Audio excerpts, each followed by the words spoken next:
Ladies and gentlemen, I am back with more discussion about Evil Dead, and I'm excited because this is pretty good.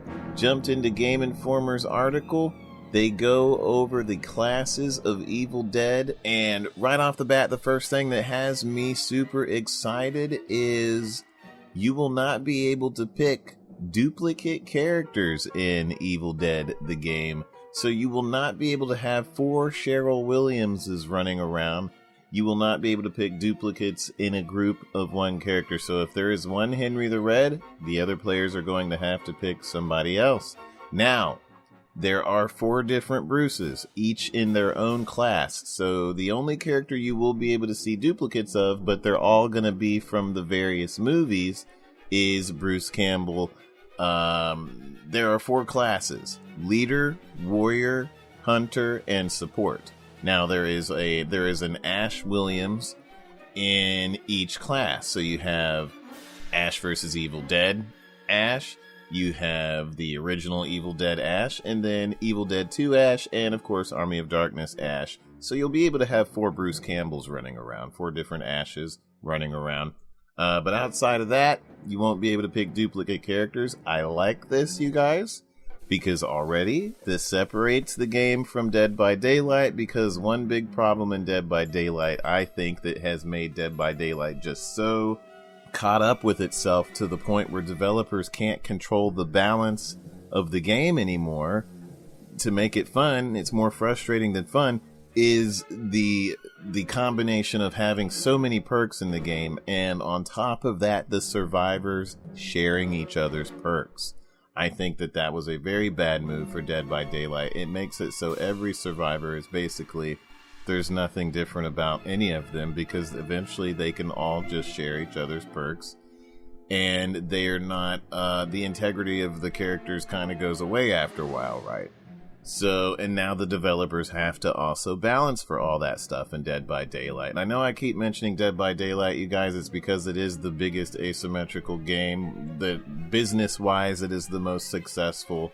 But I think creatively and gameplay-wise, it's about to make and meet its match with Evil Dead the game, Texas Chainsaw Massacre coming out soon, and also Ghostbusters coming out soon. Let's get into this, though. The leaders. You have in the leaders section, you have the eldest Ash, the Ash vs. Evil Dead Ash. You have Annie Nobi, and you have Lord Arthur as the 3 main leaders. And then down in Warrior, you have Army of Darkness Ash, you have Scotty, and you have Henry the Red. In the Hunter section, you then have Ash from Evil Dead 2, you have Ed Getley, you have Kelly Maxwell, and you have Amanda Fisher. And then lastly, in the support section, you have original Ash from Evil Dead 1, his sister Cheryl Williams, and Pablo.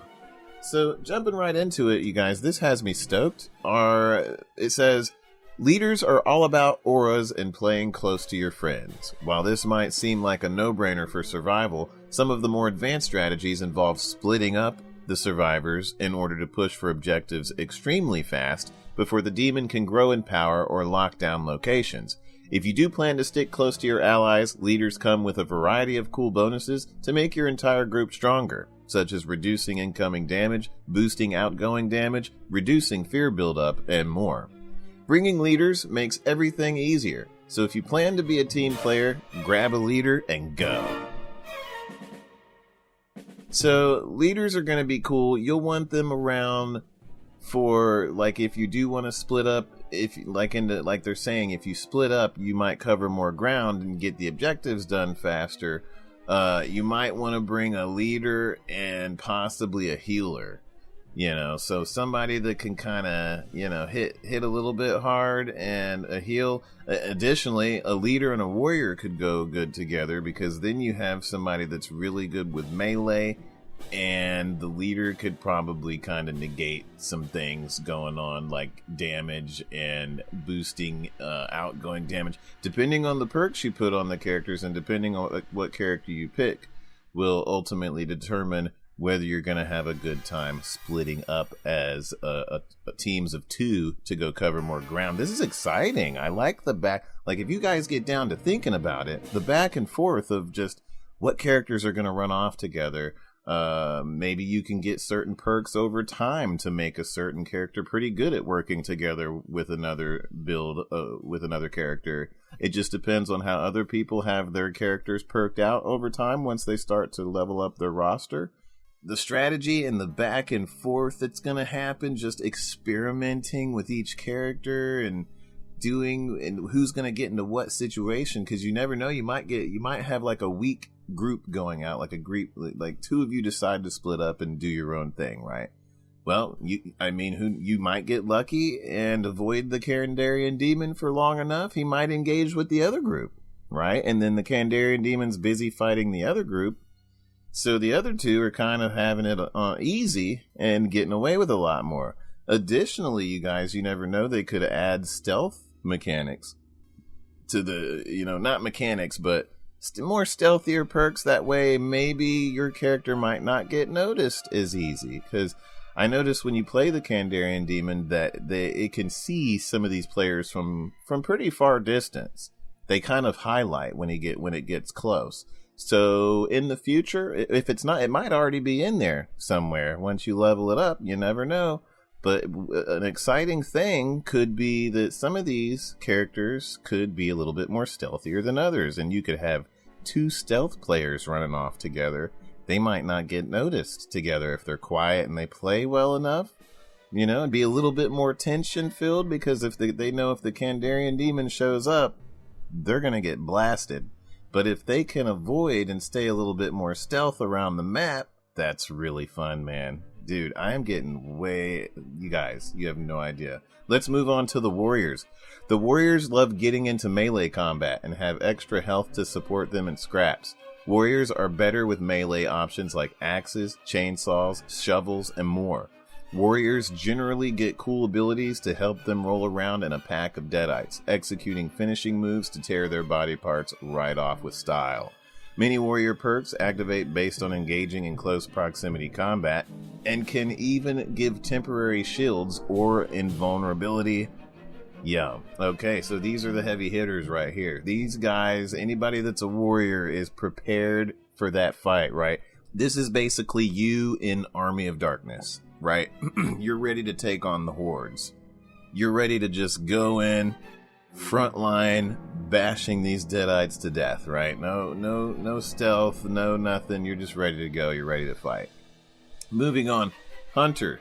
While ammo can be tougher to come by than something to whack your enemies with, hunters excel at ranged options and can even use skills to reduce your need to scrounge up bullets.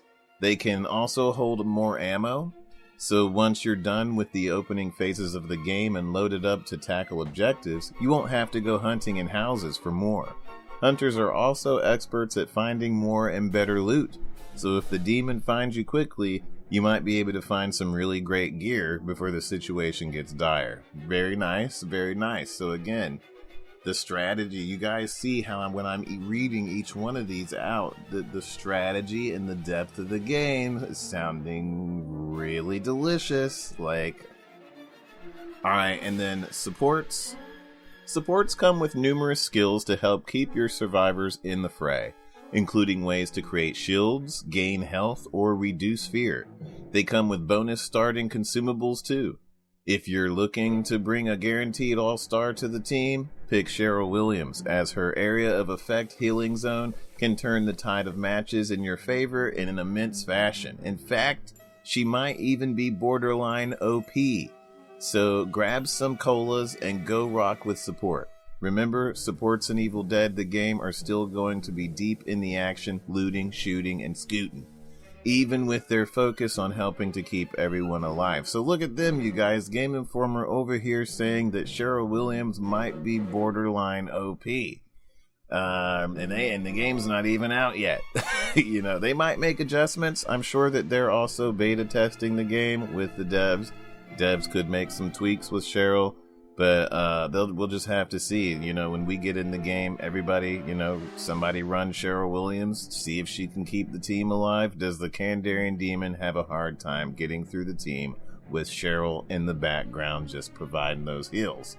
I get Final Fantasy 14 vibes when I think about it, but it's gonna be nothing like that. But look at this. This is cool. Okay, you guys, what has me like stoked is the fact that you won't be able to play duplicate characters like in Dead by Daylight. Now, there is only one reason why I'm making this comparison, and I keep bringing up Dead by Daylight. I know. I'm mentioning some of the aspects of what they used and what I think is making that game start to fail now in its current state over time, right? We don't think about it this way, you guys. Hear me out. We don't want Evil Dead over time to become what DBD was. That's why I keep mentioning DBD, because in the beginning, DBD was pretty good. There were some bad things about it. You know, the hooks were messed up. The looping was messed up. They fixed that. But what made DBD drown itself in a pool of water was the fact that they keep adding more perks and more perks and more perks, and all the survivors share these perks, right? So everybody can have almost all these perks put on, and I think that's what really brought the quality level of Dead by Daylight down. Now, with this game, Evil Dead, they're gonna have perks, but they are all based on the individual characters, right? And you won't be able to share them, at least from what we know so far. You won't be able to share these things. That makes it so the developers can kind of keep track with everybody, right? If something starts to be OP, or if something starts to not work out with the game, they can quickly kind of pinpoint it and be like, oh, it's a healing problem. Oh, this character is a little bit OP when matched up with so-and-so character.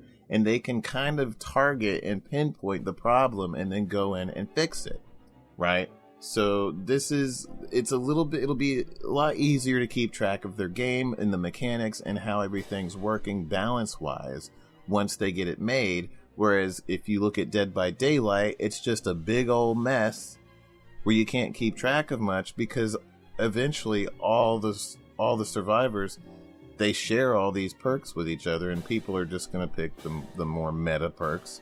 And when you have 4 survivors, each with their own perk setup, it can become a mess, right? It's hard to, you have to think about it from a development standpoint. It's easier to say, hey, these leaders, and particularly these 2 characters, are a little bit OP. We need to adjust them.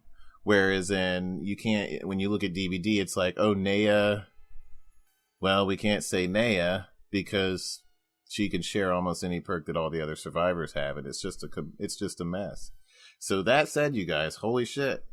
And the game, it looks like it's a lot of different things mixed together. Friday the 13th, a little bit of Battle Royale stuff going on. I'm glad that it's nothing like DBD.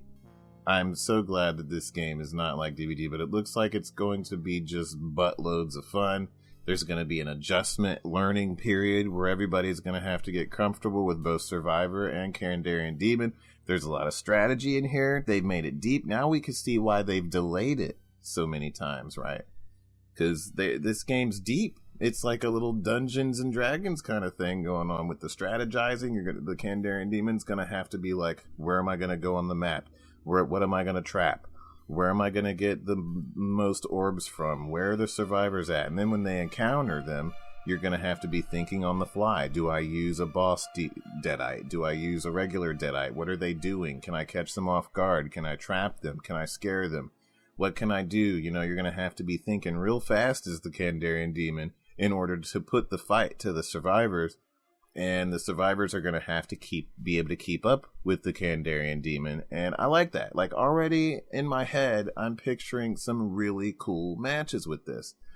And yeah, I mean, that's about it. That's all I have to say. And I'm excited, y'all. I am stoked even more just after reading this little section on Game Informer here. Yeah. Like, I know I mentioned the criticism on the maps earlier, and yeah, that's kind of, I don't even know, but you know, I haven't played it yet. Maybe it might not be that big of a thing. It might not be that big of a deal. But what I'm reading here is just like, it makes me feel like the back and forth meta of the game, the balancing of the game, the way it feels is going to be exciting. All right. You guys have a good one. I'm going to stop it here. I'll see you next time. Be sure to subscribe, you guys. I'm going to be covering Evil Dead and Texas Chainsaw Massacre as we go forward. I know I ramble a lot. You guys have a good one. I'll see you later. See you next time.